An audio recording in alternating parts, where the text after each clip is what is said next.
నమస్కారం. మీ విజయ్ కుమార్ కంట. ఈ పొద్దు నేను ఒక మంచి వచనం పుస్తకం పఠనంలో భాగంగా తెలుసుకున్నాను. ఇది ఎప్పుడూ ఉండేదే, మనతో ఉంటూ మన వెనక మనకు వ్యతిరేకంగా వ్యవహరించేవాళ్ళు చాలామంది ఉంటారు. చాలా ప్రేమ కనపరుస్తారు మనతోటి.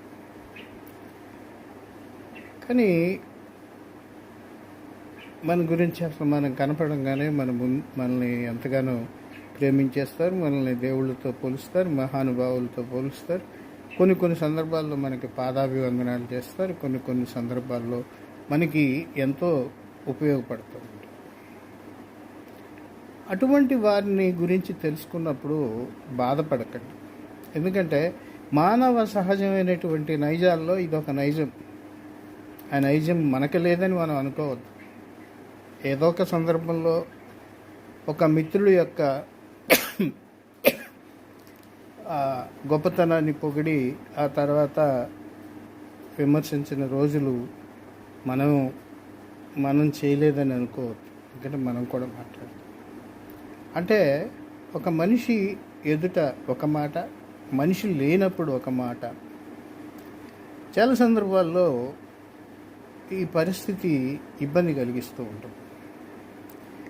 ఉదాహరణకి మనం చేసేటటువంటి రంగాల్లో మన సీనియారిటీని వయసుతో అంచనా లేకూడదు. దానికి పాత్రికేయ రంగం ఉంది.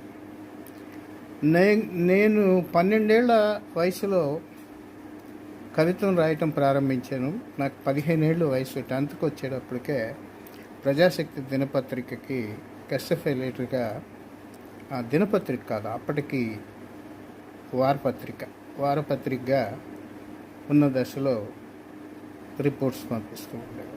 అలాగ అలవాటు అయిపోయినటువంటి రిపోర్టింగ్.